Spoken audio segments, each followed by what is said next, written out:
할렐루야. 아멘. 예, 주님의 이름으로 사랑하고 축복합니다. 아멘.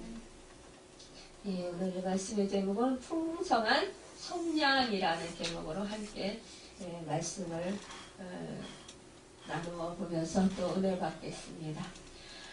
제임스 복원은 말하기를 오늘 이 시편 130편은 에 대해서 구령과 기도와 확신, 소망과 기다림, 또 감찰, 또 갈망, 그 외에도 신뢰와 확신, 보편적인 축복과 기쁨이 내포되어 있다라고 말했어요.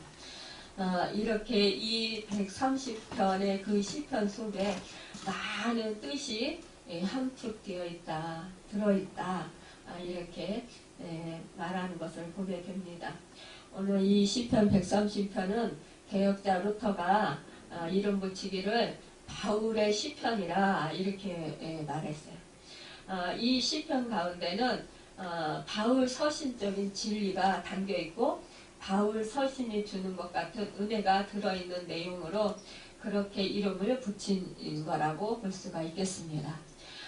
이 시편 130편의 1절에서 2절까지는 이스라엘의 죄를 하나님 앞에 부르짖는 모습을 말하고 있고요. 또 3절 이하의 말씀은 그 부르짖음에 하나님께서 응답하셔서 그들을 구속하시겠다라는 구속의 약속을 주시고 구속의 소망을 주시는 말씀이에요. 오늘 이 시편 130편은 헬겟이에요. 헬겟인데 이 130편 이 시 그 표제에 보면 성전에 올라가는 노래 이렇게 되어 있어요. 이 성전에 올라가는 노래 이 시편에서 보면은 131편, 132편 이렇게 그 많은 그 133편, 134편 계속해서 이런 많은 그런 시편들이 성전에 올라가는 노래로 되어 있어요. 그런데 이 성전에 올라가는 노래, 이 많은 시편 중에서 이 시인은 그만큼 이 성전에 가고 싶어서 갈망했다라는 거예요. 그리고 이 성전에 가서 하나님께 기도하고 싶고 예배드리고 싶었다라는 거예요. 그런데 이 그 시인이 어떠한 그런 지금 상황 가운데 정말 이 깊은 곳에서 이 하나님의 그 성전에 나아가서 기도할 수 없고 예배 드릴 수 없는 상황이 처해 있는 것 같은 그런 것일 수 있다고 우리가 볼 수 있어요.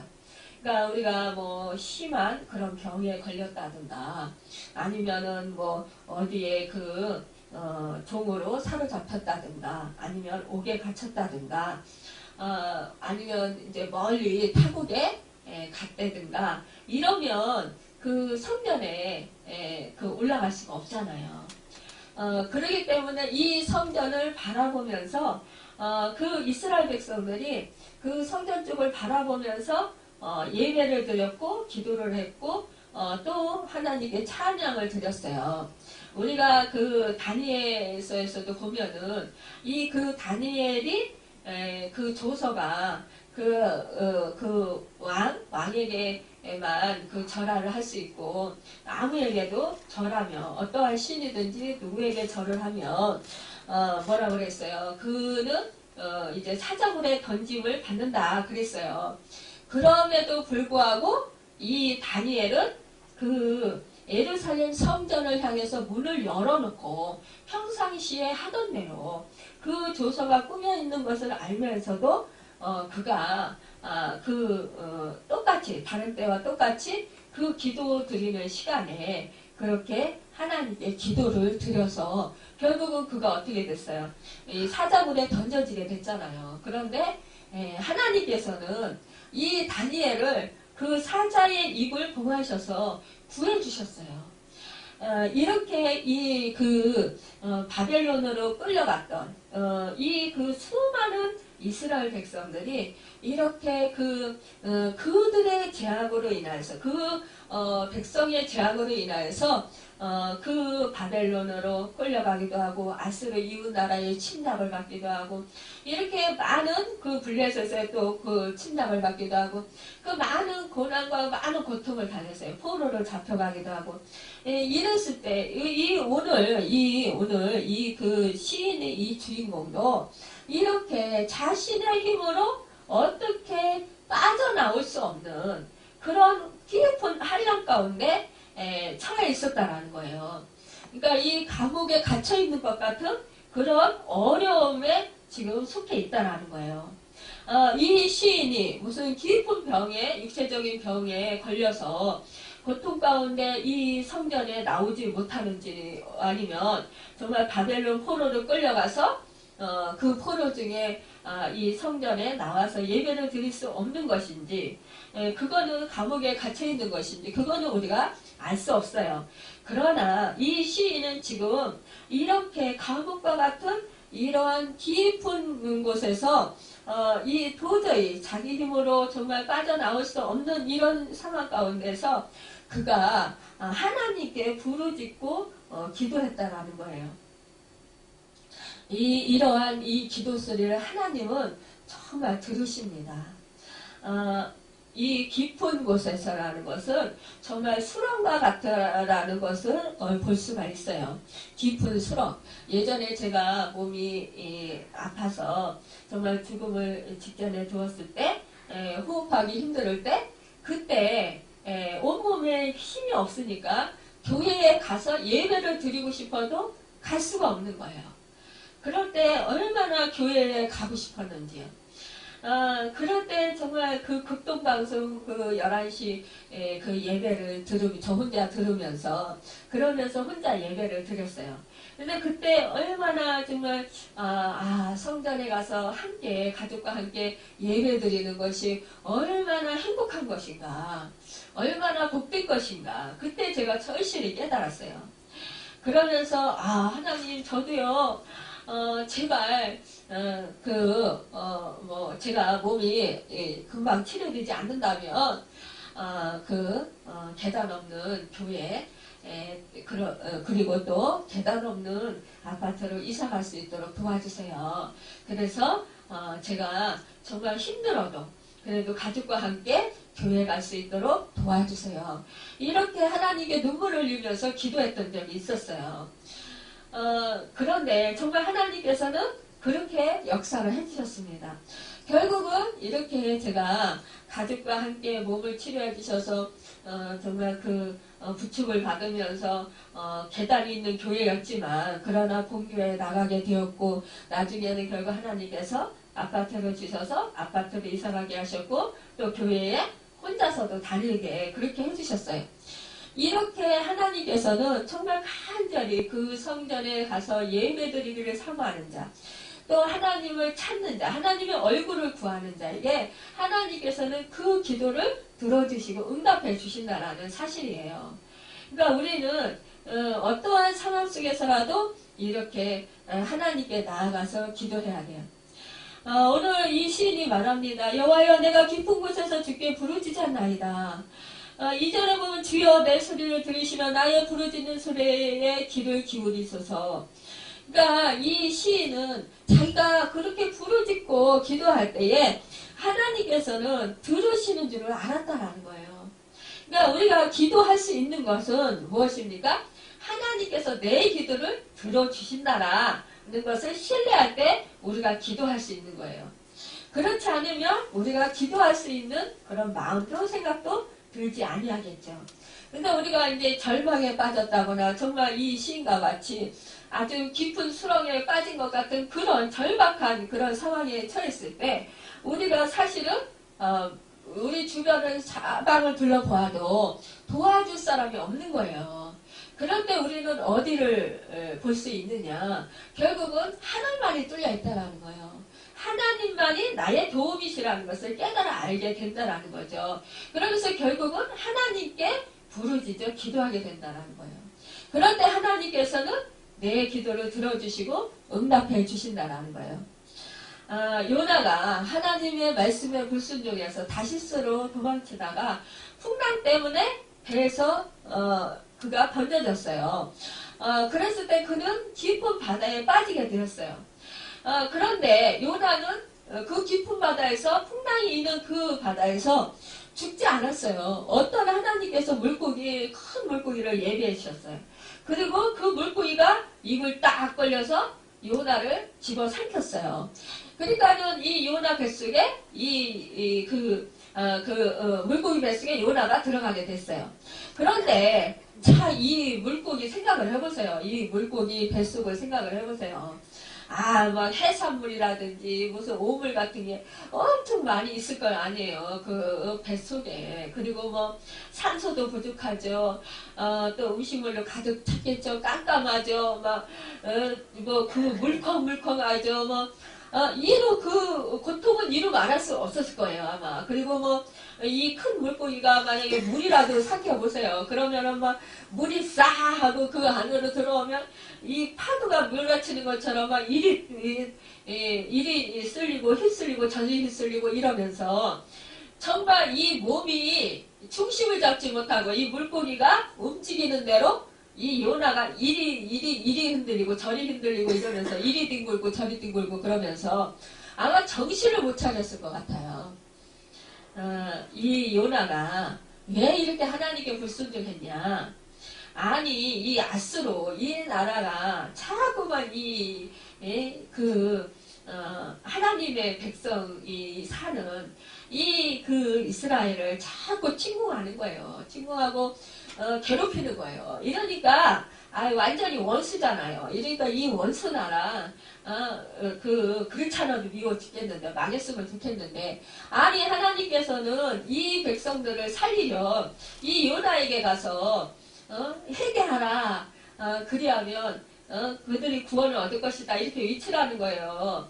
3일 만에 회개하지 아니하면 이성이 멸망한다. 이렇게 외치라는 거예요. 그러면 그 백성들 회개하면 하나님이 그들을 살려주신다라는 거죠. 제약에서 멸하지 않으신다라는 거예요. 이러니까 이 하나님의 마음을 잘 아는 이 요나가 싫은 거예요. 왜냐? 아니 원수의 나라가 좀 망했으면 좋겠잖아요. 아니 그런데 이 백성들에게 가서 복음을 전해서 이 백성들이 회개하고 돌이켜가지고 또 잘 살게 되어가지고 이 이스라엘을 또 침공하고 또 괴롭히면 어떡해요. 이러니까 하기 싫은 거죠.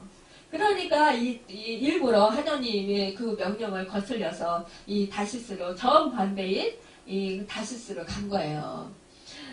결국 어떻게 됐어요? 이 니느웨로 가지 않았지만 그러나 결국은 그 요나가 탄 배가 풍랑을 만나게 되었던 거죠.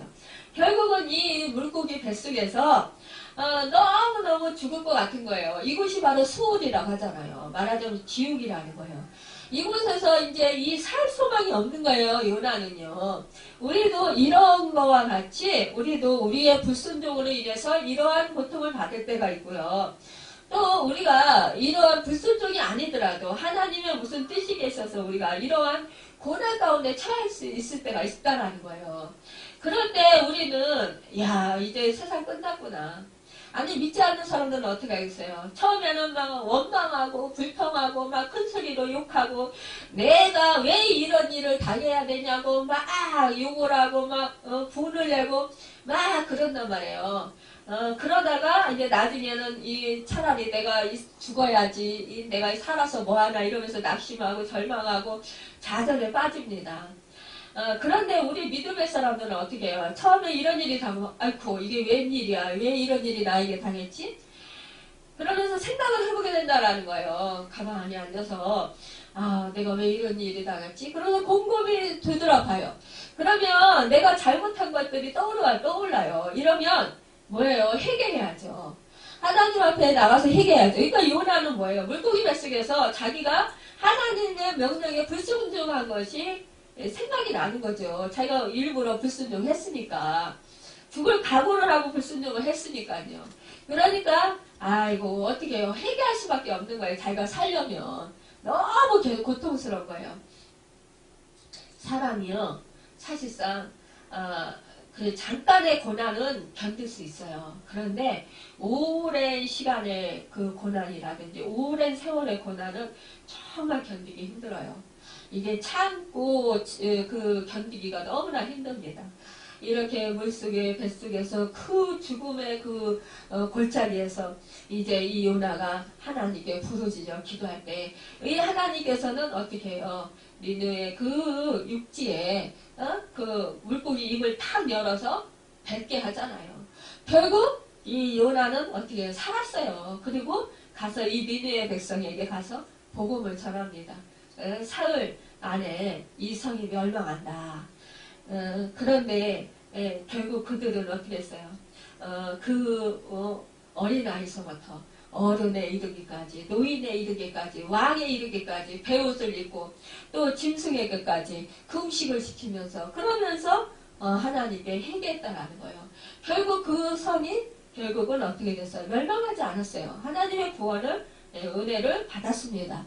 여러분 우리가 이렇게 우리도 또한 이렇게 하나님께 기도할 때 하나님께서는 우리의 기도를 들어주시고 응답해 주시고 구원해 주시는 그런 성령의 은혜를 베풀어 주신다라는 거예요. 이것이 바로 풍성한 하나님의 성량이라는 것입니다.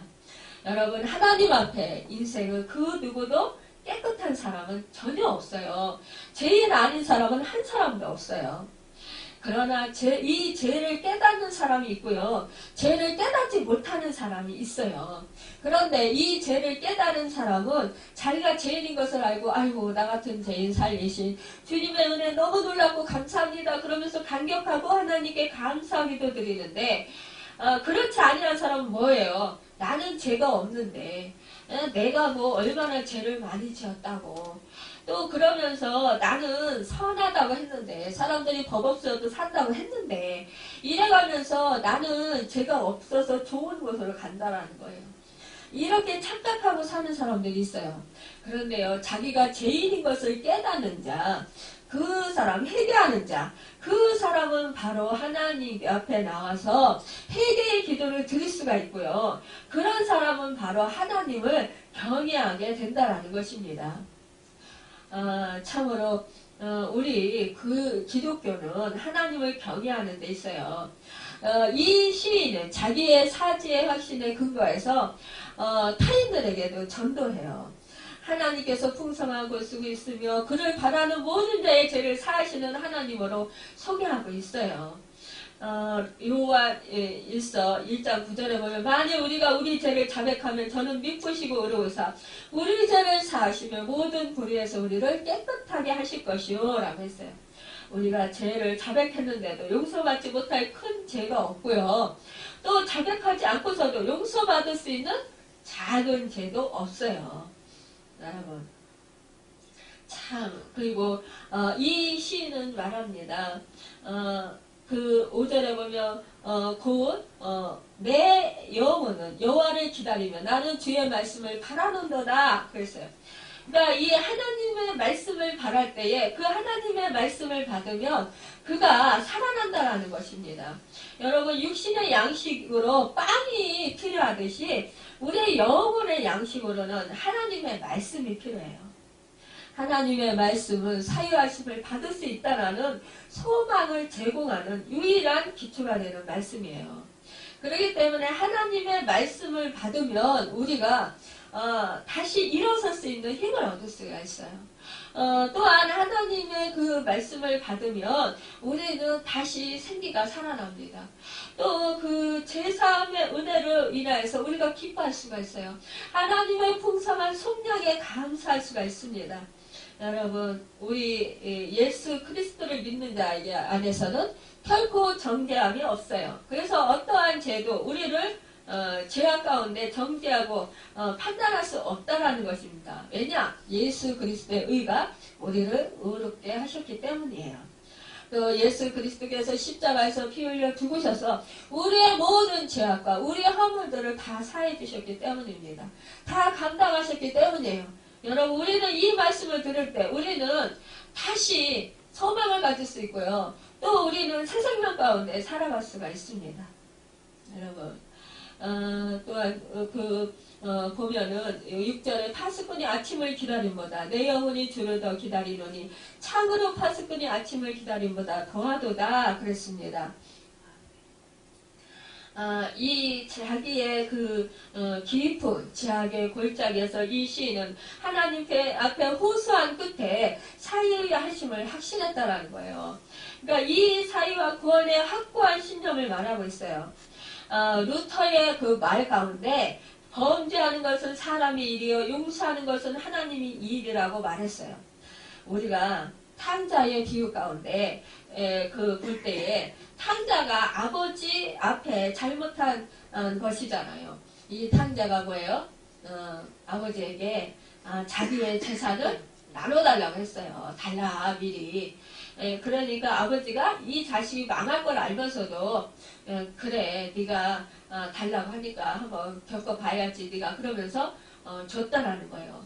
근데 이 탕자가 나가서 허랑방탕하게 창기들과 함께 이 돈을 다 써버렸어요. 친구들 사귀면서 술 먹고 탱자 놀다가 사업을 하지 아니하고 재산을 파는 돈으로 가지고 놀다가 보니까 이 돈이 다 떨어진 거예요. 그래서 거기서 사귄 친구 한 사람을 만났어요. 근데 이제 돼지를 치는 사람이에요. 그 돼지 치는 데서 이 돼지 치는 일을 도와주면서 살고 있었어요. 그런데 이 돼지가 먹는 지엽 열매도 얻어먹지를 못하는 형편이 된 거예요. 그러니까 이 사람이 얼마나 비참한 그런 상황이 됐어요. 그러니까 생각해보는 거죠. 자기 자신을. 내가 참 여기서 내가 이거 지금 뭐 하는 거야. 지금 아버지가 주신 그 재산을 다 팔아버리고 내가 지금 이게 이렇게 참 한스러운 사람이 됐나 이러면서 자기 자신을 돌아보니까 야 내가 이렇게 살다가 내가 이제 죽겠구나. 그러니까 이제 생각해보니까 우리 집에는 품꾼도 정말 먹을 것이 얼마나 많으냐 풍족하냐. 그런데 내가 여기서 이렇게 타향해서 이거 돼지치는 지역날에도 못 얻어먹고 이렇게 거지처럼 이렇게 살아가냐. 고생하면서 살아가냐. 내가 집에 가서 아버지에게 내가 자식으로 쳐달라고는 말씀 못 드리고 면목이 없으니까. 그러니까 아버지께 부탁을 해서 내가 종으로 삼아달라고 해서 진짜 그 종이 먹는 그 풍성한 음식이라도 내가 얻어 먹어야 되겠다. 그러면서 집으로 막 돌아왔어요. 그런데 이 괘씸하기 짝이 없는 이 탕자가 돌아왔는데 이 아버지는요. 이 야단치고 막 때리고 내쫓는 것이 아니라 멀리서 탕자보다도 먼저 알아보고 막 달려와서 이 아들을 끌어안으면서 이래요. 이 죽었다가 다시 살아난 내 자식아. 그러면서 끌어안고 입을 맞추면서 새 옷으로 그렇게 갈아입히고 또 가락지를 손에 끼워주고 또 씻기고 그러면서 그 자식을 정말 잔치를 하라고 그러면서 소를 잡아라 이렇게 말을 해요. 자, 이것이 바로 하나님 아버지의 마음이에요. 여러분, 이 하나님 아버지는 이렇게 범죄한 사람이라 할지라도 정말 어떠한 죄를 지었다 할지라도 어떠한 무도한 죄를 지었다 할지라도 이 하나님께서는 회개하고 돌아오면 용서해 주시는 그리고 품어주시는 사랑해 주시는 하나님이시라는 거예요. 여러분 회개한다라는 게 우리가 생각하면 그 잘못을 회개하는 것 이것도 회개지만 사실상 하나님 앞으로 돌아오는 것을 얘기하는 것입니다. 많은 사람들이 내가 하나님을 믿노라 하면서 진정으로 내 마음속 깊은 곳에 하나님을 모시지 아니하고 다른 것으로 채웠다면 이것은 하나님께 떠난 것이에요. 그러나 모든 것을 다 정말 멀리하고 하나님으로 내가 채웠다면 이것은 바로 하나님께 돌아온 것이고 하나님께서 기뻐하신다는 것입니다. 여러분 죄 중에서 가장 큰 죄가 뭔지 아세요? 하나님을 떠나는 죄, 하나님을 모른다고 하는 죄, 하나님께 반역하는 죄, 이것이 바로 가장 큰 죄예요. 여러분, 우리가 생각할 때는 창기들이나 아니면은 우리가 생각할 때에 뭐 술을 먹고 뭐 살인한 사람 이런 사람을 가장 큰 극악무도한 죄인이라고 생각을 해요. 그러나 이런 사람들도 하나님 앞에 돌아와서 제 용서를 구하면 우리 하나님께서는 그들을 불쌍히 여기고 극일히 여겨주시면서 그 예수 그리스도의 십자가의 그 죄사함의 은혜를 베풀어 주신다라는 것이에요. 여러분, 여기에 바로 풍성한 속량이 있는 것입니다. 여러분, 이 세상에서는요, 누구든지 흉악한 죄를 지었으면 다 외면하고, 다 욕하고, 다 정죄합니다. 그리고 따돌립니다. 그러나 우리 하나님 아버지는 그리하지 않는다라는 거예요. 그가 무도한 살인죄를 지은 사람이라 할지라도 그가 감옥에 갇혀서 회개하면서 내가 하나님을 몰랐습니다. 하나님 나의 죄를 용서해 주옵소서 이렇게 회개하면 하나님께서는 그 사람을 죄 가운데 그냥 내버려 두지 아니하고 그의 그 죄를 사해 주신다라는 것입니다. 여러분, 나는 죄가 별로 없어. 나는 깨끗해. 이렇게 말씀하시는 분 있습니까? 여러분, 내가 거짓말한 것도 죄예요. 우리가 엄밀하게 죄에 대해서 생각해 봅시다. 우리가 쉽게 말하는 정말 뭐 거짓말하는 거라든지 아니면은 우리가 누구를 또 미워한다든지 누구를 시기한다든지 누구를 정죄한다든지 판단한다든지 이런 것도 다 죄예요. 여러분 불만불평을 하는 것도 이것도 죄예요. 그런데 사람들은 그것은 죄라고 생각을 안 해요.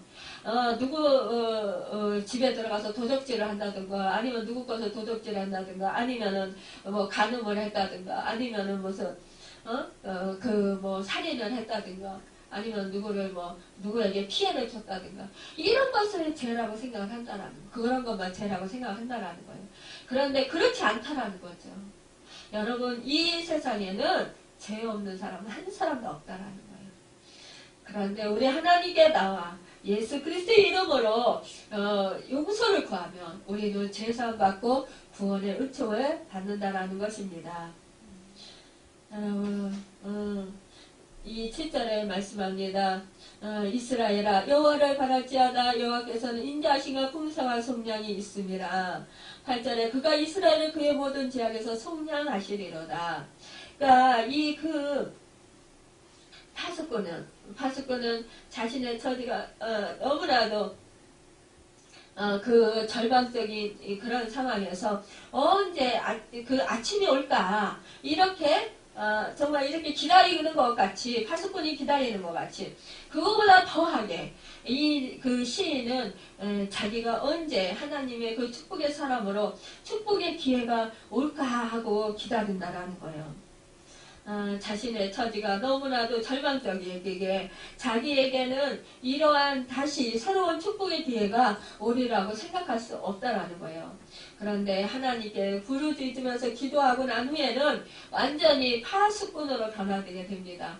다른 사람들은 모두 희망이 없다고 하면서 멸망의 잠을 자고 있고 죄악의 잠을 자게 되는데 그러나 이 시인은 홀로 서서 하나님의 구원을 바라는 것이에요. 우리가 도저히 아침이 오지 않을 것 같은 이 어두운 절망만이 계속될 것 같다가도 어느 한순간에 하늘 한쪽이 밝아지더니 결국 온 세상을 환하게 밝히는 아침이 오는 것처럼 우리의 어두웠던 그 절망의 때가 이제 기억나지 않을 정도로 모든 것이 변화해서 하나님의 축복이 쏟아지는 은혜를 누리게 된다는 거예요. 여러분, 이것은 구원받은 우리 하나님의 자녀들이 아직까지 고통 가운데 있는 그 사람들에게 선포하는 소리라는 거예요. 내가 구원받은 것을 본 사람들은 쓸데없는 요행이나 그 우연을 바라지 말고 이제는 오로지 구원하시는 성장하시는 은혜가 풍성하신 그 긍휼이 한이 없으신 노하기를 더디하시는 하나님만을 바라보라는 것이에요. 왜냐하면 하나님께서는 이렇게 인자하심이 풍성하시다라는 거예요. 풍성한 성장을 베풀어 주신다라는 것입니다. 하나님께서 중요하게 생각하시는 것은 우리의 어려움의 해결만이 아니라 우리의 고질적인 죄를 다 고치셔서 앞으로 지속적으로 하나님의 축복을 받게 하시고자 하시는 뜻이 계시다라는 거예요. 여러분, 우리가 이렇게 하나님의 은혜를 누리는 여러분과 제가 되기를 예수님의 이름으로 축원합니다. 기도하겠습니다.